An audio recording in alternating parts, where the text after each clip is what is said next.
eu olho para aquela. Vai começar com fechado nela. Daí eu acho que quando ela apresentar os convidados, vai para aquela e depois para essa. E a hora que eu for falar, eu olho. Tá ouvindo? A hora que eu vou falar, eu olho para aquela lá. Tá ao vivo. Oi, oi, oi, seja muito bem-vindo ao podcast Tudo de Bom Cascavel. Estreia na noite desta quarta-feira o podcast focado nas boas notícias, nas boas histórias, nos projetos e nas ações sociais. Você sabia que no dia a dia acontecem mais coisas boas do que ruins? No entanto, por que geralmente a gente só lembra daquilo que é mal? Por que a gente pensa que só coisa ruim está acontecendo no mundo? Exatamente porque as pessoas esquecem, não dão atenção àquilo que é bom. E é por isso que nós estamos aqui com o nosso podcast Tudo de Bom Cascavel, para levar a você alegria, para levar a você esperança, motivação. Por isso, nós queremos que você se sinta em casa. Pedimos licença para entrar na sala da sua casa, para entrar no seu carro, aonde você estiver. E nós queremos bater um papo muito especial com você. E eu quero aqui agora apresentar a nossa equipe. Estamos com o nosso jornalista Ricardo Moreira. É um dia muito especial para nós poder participar desse projeto maravilhoso. É o que você falou, né? Acontece tantas coisas boas, mas o ser humano, infelizmente, pela sua natureza caída, prefere valorizar ou estigmatizar as coisas ruins. Então, você que é do bem, vem conosco nesse projeto que vai ter muita coisa bacana. Inclusive hoje nós vamos estrear já com chave de ouro. Vem coisa boa por aí. Fica ligado aí. Por isso eu peço que você compartilhe, comente, mande as suas perguntas.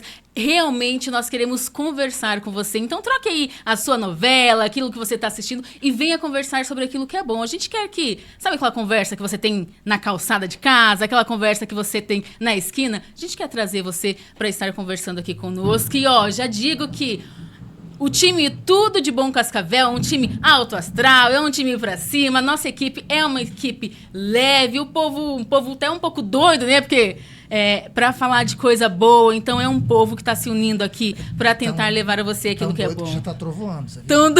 Vai sair tudo. Vamos começar já com chuva, trovão, não tem problema. O pessoal de casa entende isso aí, né? Exatamente, exatamente. Vou tomar até uma água aqui agora.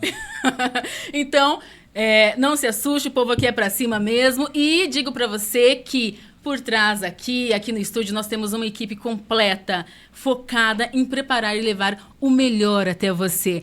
Estamos aqui então nessa noite, vamos conversar com ela, a maravilhosa Lidy Rufino. A Lidy Rufino, ela é presidente do Compiro, Conselho Municipal de Promoção da Igualdade Racial, e também presidente da Afrovida, uma grande mulher. Muito prazer, Lidy.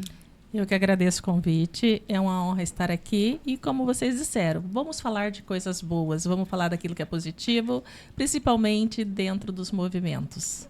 Exatamente. E é isso que o nosso podcast vem fazer, gente. Nós vamos dar voz. Então, eu já digo para você, se você conhece alguém que tem um projeto, alguma ação social, isso tem que ser mostrado, as pessoas precisam conhecer e é isso que nós queremos fazer. A Lídia, presidente, então, do Conselho Municipal de Promoção da Igualdade Racial. E isso é o quê, Moreira? É tudo? De bom. É tudo de bom, promovendo inclusão, lutando pelas pessoas, lutando pelos negros, pelas mulheres pretas. E é sobre isso que a gente vai falar um pouquinho aqui, então. Lidy, você como uma mulher preta, bem consolidada, a gente quer saber, conta pra gente como que foi a sua infância, você nasceu em uma família negra. Como que foi a sua infância? Então, assim, eu nasci na família negra, né? Onde você é chamado de princesa o tempo todo. Essa identidade cultural está enraizada, porque, assim, a gente traz a ancestralidade no corpo, a gente traz a luta na alma, porque quando você nasce numa família negra, pai negro e mãe negro, a tua identificação cultural e ancestral é outra, né? Então, você está ali entre os seus. Você só vai ver essa disparidade quando você não está entre os seus. Aí você começa a perceber. Mas, assim, enquanto mulher, enquanto criança, a criança em si, ela não sabe diferenciar a cor da pele em determinados pontos. Ela não vai sentir o racismo estrutural, o preconceito, enquanto ela estiver no seio da sua família. Aí, qual é o primeiro local que essa criança passa a sofrer e passa a sentir? Na escola.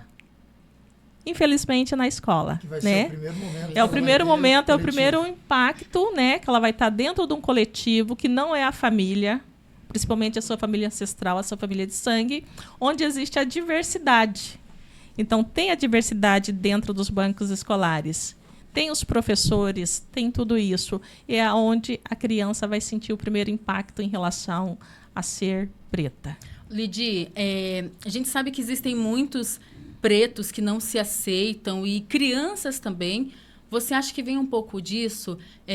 Quando elas entram na escola, sentem essa rejeição, então muitas crianças dizem, não, eu não sou preta. Muita gente fala do tom da pele, né? Não, eu sou pardo, eu sou mais clarinho. Você acha que seria uma não aceitação ou será que é um medo de não ser aceito, não ser incluído? O problema do preto e pardo no Brasil é que eu falo assim, você não nasce preto, você não nasce pardo, você se constrói se você não tiver uma família com estrutura e com ancestralidade. Aí, geralmente, o que acontece? O processo de embranquecimento no Brasil. Né? As pessoas não querem ser preto, porque as pessoas pretas, pardas, elas foram ensinadas que ser negro no Brasil é sinônimo do quê? De feiura, de pobreza, de marginalidade. Quem é que quer ter essas características negativas? Ninguém. Então, as pessoas negam o seu pertencimento, até ele começar a perceber a qual etnia ele pertence. Mas, sem ser isso, essa negação é devido ao quê? Ao negro estar sendo relacionado àquilo que é negativo. Ninguém quer ser negativo. Né? Tudo de bom? Então, as pessoas querem ser o quê? Boas. Tudo de bom. Né? E, geralmente, relacionado a quê? Qual que é o padrão? E quem definiu o que é tudo de bom, né? E qual que é o padrão de beleza no Brasil? É a mulher branca, loira, alta, magra, de preferência rica, e o homem também. Saiu desse padrão, você não se encaixa. Aí existe o quê? A construção. Trabalha-se para a construção. Quando você... Igual assim, eu não tenho problema com a minha cor de pele, eu não tenho problema em dizer que eu sou negra, tudo porque eu nasci na família que tem essa visão. Mas nem todo mundo tem essa sorte. Principalmente quando se mistura as etnias, tá? E geralmente assim, só dando um exemplo. Pai é branco, a mãe é negra. Tem 2 filhos. Um nasce parecido com o pai, outro nasce parecido com a mãe. Talvez a criança que nasceu com a pele um tom mais escura, ela não tem a quantidade de melanina que eu tenho. Mas o que a família vai fazer? O pretinho da família. Neguinho da família. Tem hora que o racismo começa aí. Começa em casa. Começa em casa também. Quando você começa a fazer isso com a criança. Não, você tem que ensinar a criança o porquê do tom de pele dela. O porquê dessa miscigenação. Não pegar e chamar. Mas eu chamo de forma carinhosa. Você sim, os outros. Então, é ensinar a criança a diferenciar isso. Moreira, você que é um homem branco, olhos claros, vamos ver se... Quero jogar para você... Não, eu ia perguntar para ela, enquanto você falava aí, ela falou padrão de beleza, né? Sim. Padrão de beleza que é essa questão da mulher branca, alta, magra e coisa e tal. É o que foi construído na mente das pessoas. Então, eu vou chegar lá. Depois, a gente viu que começaram a colocar a mulher negra, o cabelo, né, mais afro e tal... Eu falo isso porque eu vivo no meio jornalístico e quando eu comecei, em 2010, 2008, eu trabalhei numa emissora em São Paulo que ela dizia, nós não queremos repórteres feios. Mulher, principalmente, tem que ser mulher bonita. Então, a negra estava fora. Não é uma hipocrisia? Criou primeiro o padrão do olho azul, do bonitinho lá, da bonitinha... não, agora pra gente tentar incluir, a gente vai fazer um padrão negro também. Isso é sincero? Soa sincero ou não é uma hipocrisia para tentar minimizar aquilo que não foi feito desde o começo? A lei, né? Só na base da lei? As pessoas pagam na lei a partir do momento que você provoca um racismo ou injúria racial, Você vai pagar na forma da lei. Então, assim, agora vamos colocar as mulheres negras, vamos colocar os homens negros. E também existe... chega a ser uma hipocrisia, sim. Tá? Chega a ser uma hipocrisia. Mas, assim, as pessoas começaram a, como diz o outro, a inserir a etnia negra em alguns espaços. Existe uma lei que tem que ser cumprida. Existe você olhar para o outro enquanto humano, né? A potencialidade. A partir do momento que você fala assim, não, potencialidade não é... Porque, assim, desculpa o que eu vou falar aqui, mas nós sempre fomos considerados inferiores, até inteligência. Isso não é verdade. Nunca foi e nunca é verdade. Então, assim, aí começa a fazer essa, vou chamar de inclusão, essa participação. Mas, assim, mesmo assim, passamos de conta um desfile. A mulher negra vai lá e ganha. Quanto xingamento ela leva nas redes sociais? Então, pois é. Quanto xingamento? Quantos comentários maldosos? Quantos comentários que destrói que está lá na rede social? Racismo estrutural. Sim. Racismo estrutural. Porque foi ensinado que a mulher negra não pode ter o padrão de beleza. Porque o nosso padrão de beleza é outro. Uhum. Né? O nosso padrão de beleza é totalmente outro. Uhum. E nós aprendemos a ver o nosso padrão de beleza, o nosso cabelo, que é diferente, a nossa cor da pele, os nossos lábios, o nariz, é tudo diferente. Porque nós temos os ancestrais diferentes. Nossa etnia é diferente. Lili, só para concluir aqui a pergunta, você vem, não é nem a pergunta, eu já vou aprofundar um pouquinho mais. Você vem de uma família, a Val estava falando de uma família negra, né? Você falou. Sim. Eu queria que você contasse para a gente alguma experiência negativa que você teve na infância, ou tem até hoje. Você é professor, uma pessoa extremamente culta, pelo pouco que a gente conversou aqui, provando que justamente ao contrário do que muitos imbecis aí pensam. Quando foi que você começou essa luta? Você falou, não, eu vou ter que fazer alguma coisa, porque não dá para aguentar mais isso. Eu sempre falo, quando você nasce negra, você já nasce militando. Você não percebe, mas você nasce militando. É claro que com o tempo você começa a perceber o quê? O processo do racismo estrutural, do preconceito. E acontece muito, foi o que eu falei. Por que eu citei primeiro os bancos escolares? Porque a primeira vez que eu fui chamada de galinha de macumba foi na escola. Disseram isso para você? Sim, galinha de macumba, foi na escola. Lembra? E qual a idade que você tinha? Como que você reagiu a essa situação na época?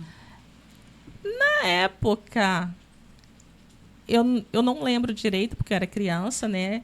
Eu lembro que eu contei para a professora tudo. A professora foi lá, conversou com a amiguinha e pronto, e acabou. Peça desculpa.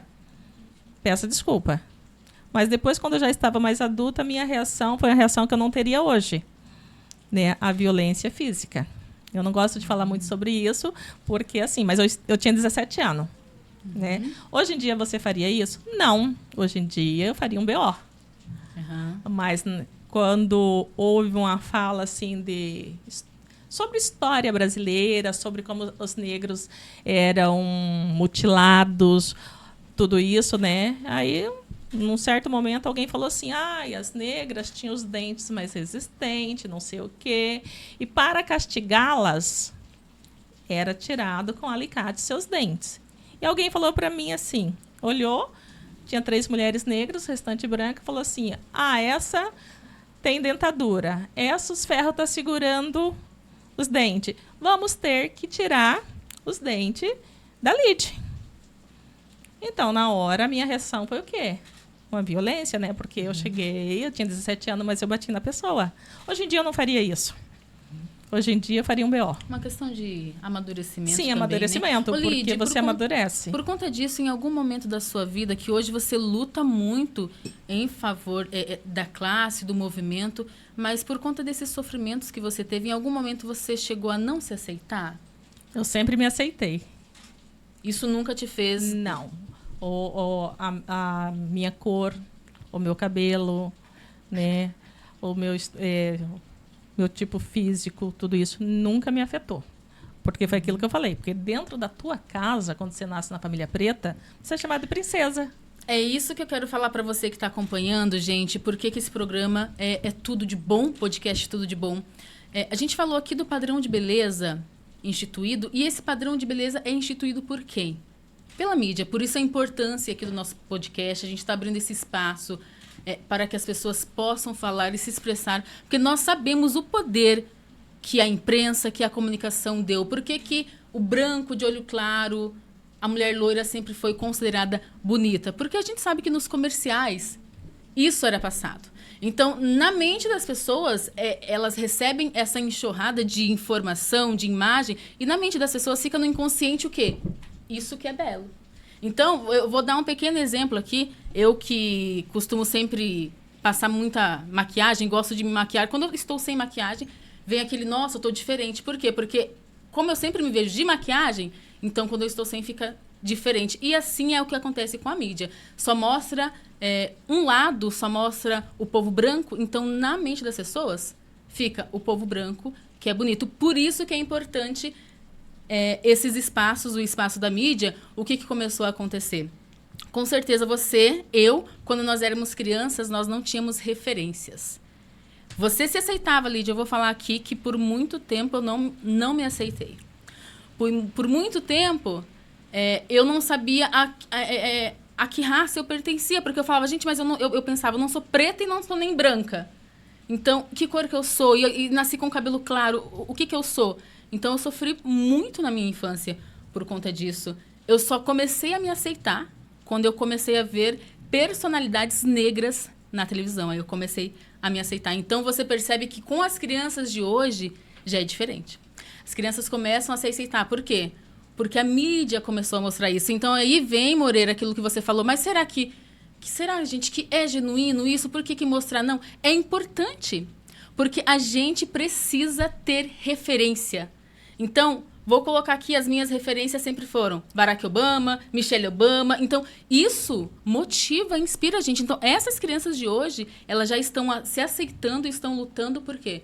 Porque elas conseguem ter referência. Nós não tínhamos referência, então era bem difícil achar que chegaria a algum lugar. E é por isso, eu convido aqui todos os veículos de comunicação a abrirem espaço para esse assunto e saibam o poder que vocês têm. Por isso que o podcast Tudo de Bom Cascavel, ele quer agregar aos veículos de comunicação, porque nós sabemos que no dia a dia, no jornalismo corrido, os veículos de comunicação não têm esse tempo de abordar esse tipo de pauta, porque precisa tratar aquilo que é muito urgente. Então, nós queremos disponibilizar para todos os veículos de comunicação de Cascavel, do Paraná, esses assuntos, as nossas matérias. Vamos compartilhar com vocês para que vocês nos ajudem a divulgar, a mostrar isso, porque a imprensa, ela consegue mudar a forma como a sociedade pensa. Por muito tempo, a sociedade pensou que os brancos somente que poderiam ter possibilidade, que chegaram lá por muito tempo. Pensou isso porque a mídia só mostrou isso. Então, a gente pode fazer diferente. Então, eu convido todos vocês, veículos de comunicação, a pegarem os nossos materiais, a utilizarem, a rodarem por aí. E você que está acompanhando a gente também, manda esse link para as pessoas que precisam. Comente, manda a sua pergunta. A gente sabe, a gente está tratando aqui de um tema delicado. E será que... eu vou perguntar para você que está acompanhando a gente, também para o Moreira aqui. Muitas pessoas falam que o racismo é mimimi, realmente porque não conhece. Você que está em casa, você acha que o racismo é mimimi? Você acha que ele não existe? Moreira, qual que é a sua opinião sobre isso? Não, o racismo não é mimimi, ele existe. Inclusive, eu quero já dizer uma coisa. Você que está assistindo essa live até agora, é sinal que você tem interesse no que nós estamos falando aqui. Quando a Val veio com a proposta do podcast, de um trabalho gigantesco, viu, de tudo de bom, eu disse para ela, se prepare, porque não vende. Povo doido, falei, povo louco. Eu coloquei gelo nela, falei, não vende, o povo gosta de desgraça, o povo gosta de que não presta, tá aí uma grande televisão com um programa horroroso, que está deixando as pessoas anencéfalas, não é isso? O povo gosta disso. povo não gosta de um papo aqui para a gente poder entender aonde está o problema, onde está a raiz, a estrutura, a hipocrisia. Não está. O povo não está preocupado com isso daí, infelizmente. Mas existem os remanescentes. E aí a gente tem um propósito, que eu vi que você é bem definido. E quando você tem um propósito, o propósito, a gente fala que tem, mas não é. A gente não tem um propósito, o propósito tem a gente. É maior. Né? Você sair é aquilo que tem você, que é realmente propagar o bem, propagar o positivo, porque de desgraça e maldade a gente já está cheio. Agora, os que se interessarem com isso serão muito bem-vindos aqui no nosso canal, vão aprender bastante e vão adquirir conhecimento e evoluir como ser humano. Acho que o mais importante é isso, porque lixo a gente já tem bastante. E para quem critica e fala que é mimimi, eu só tenho uma pergunta. Quantos livros você leu sobre esse assunto? Exatamente. Aliás, quantos livros você leu? Porque o brasileiro hoje em dia, muitos brasileiros não conseguem ler um livro no ano. Não. Uma pessoa, para dizer que entende um assunto, quem entende o assunto deveria ler pelo menos um livro na semana. Então, ninguém pode falar que é mimimi se não viveu isso, se não estudou e não leu sobre isso. E eu quero aproveitar já esse tema que você abordou, Moreira, e já fazer um merchan aqui. Ele comentou, não vende falar sobre coisa boa, não vende. Então, eu digo para você, eu vou desafiar você que está aí. Se esse podcast... Se esse podcast não vingar, não progredir, parte da culpa é de você que não está divulgando, de você que não está compartilhando, porque a gente sabe que quem recebe informação vive reclamando, mas eu olho os jornais, só tem coisa ruim, os programas só tem coisa ruim. Então, chegamos aqui para fazer a diferença, para mudar a história na comunicação. Com certeza você nunca viu nada igual, um projeto como esse, totalmente inovador. Então, compartilhe, comente, nos ajude, porque você precisa nos ajudar. Como o Moreira disse, a boa notícia é difícil de vender. Então, muitas vezes, a gente reclama, porque eu só vejo notícia ruim. Reclama. Por que será que a mídia nos dá tanta notícia ruim? Porque a gente compra, né? Porque a gente compra. Então, compre essa boa notícia. Eu estou pedindo para você, compre essa boa notícia, nos ajude. E você que é empresário, já convido você a estar patrocinando também o nosso podcast, porque se você entrar aqui, você vai estar ajudando em uma causa nobre, em uma causa boa, positiva, e a sua marca vai estar vinculada àquilo que é bom, onde você quer aparecer. A sua imagem vai estar vinculada àquilo que é bom. Tá legal? Lid, gostaria que você falasse pra gente um pouquinho, tem o pessoal ali mostrando o tempo, a gente se empolga, né? E eu gostaria que você falasse pra gente um pouquinho, Lid, do Compir. O que é um Compir? O que é o Compir? Com certeza a maioria das pessoas aqui em Cascavel não conhecem. Fala pra gente. Então, assim, o Compir é o Conselho Municipal de Promoção da Igualdade Racial. Ele é um órgão deliberativo e permanente fiscalizador, né? Então, o Compir, ele vem para fazer o quê? Para fazer que as políticas públicas, políticas sociais, voltadas principalmente à população preta, parda e indígena, que são os povos tradicionais, seja cumprida. Né? Então, assim, se ele é fiscalizador, a primeira coisa, façamos de conta, tem a lei municipal, tem que ser trabalhado cultura e história afro-brasileira nas escolas. Está sendo trabalhado? Como que está sendo trabalhado? Quais são as pessoas que estão tendo essa formação para trabalhar nas escolas? Os professores estão tendo acesso a essa formação ou não? Né? Porque, assim, as coisas mudam através do que? Da educação. Eu acredito muito na educação. E se você tem uma educação antirracista, você consegue mudar o quadro. A educação ela precisa ser antirracista. Como é que é a frase? Não basta não ser racista, é necessário ser antirracista. Né? Tem que ser antirracista. Então, a educação ela muda as pessoas, ela muda a forma de ver, ela muda. Você se torna mais empático com o outro. Igual quando você estava falando aí do racismo ser mimimi. Mimimi é a dor que dói no outro, mas não dói em você. Né? Porque não existe brincadeira no racismo, não existe brincadeira no preconceito. Mas eu só estava brincando. Mas doeu no outro. Porque o outro é o sujeito que sofre esses tipos de... Eu chamo de vandalismo psicológico. Tá? O vandalismo psicológico. Então, o Compir ele vem para isso, né? E nós também temos o Afrovida aqui em Cascavel, Ele foi criado em 2010. Qual que é a diferença? Qual que é a diferença do o Cumpira Afrovida? Municipal Aham. e o Afrovida é uma ONG formado por N pessoas. O objetivo é o mesmo. O objetivo é o mesmo, né? O Cumpira ele é mais deliberativo, fiscalizador e permanente. O Afrovida é um ponto de referência, né? É um centro de referência de estudo de cultura afro-brasileira. Então, para você saber a tua história, que a maioria das pessoas não sabe, você tem que estudar. Você tem que buscar a tua ancestralidade. Estude. Quem é você? Porque, assim, eu, Lidinalva Rufino, será que o meu sobrenome realmente é Rufino? Porque eu não sei a história dos meus antepassados até certo ponto. De onde que eles vieram? Por que, que eles foram raptados de África e trazidos para cá? Sim. Então, tem tudo isso. Se você pergunta para uma pessoa de descendência italiana ou alemã, ele sabe até onde mora os tataravôs no território É verdade. europeu. Esse interesse. Mas E tem fizeram, orgulho ainda de sim, dizer, né? mas Fazem fizeram o questão, que com os negros? Para você destruir uma etnia, para você destruir um povo, você tem que destruir a religião e a língua. E isso fizeram muito bem, né? Aí eu pergunto, quem foi que transformou os seres humanos em escravizado? Não foi a escória europeia, foram os cristãos, por incrível que pareça. Aquelas pessoas que rezavam, mas batia. Rezava, mas pegava e transformava seres humanos em objetos. Didi, já Nós continua, fomos porque transformados em tem mais objetos. gente, parece que tem mais gente querendo conversar com a gente. O que está acontecendo aí?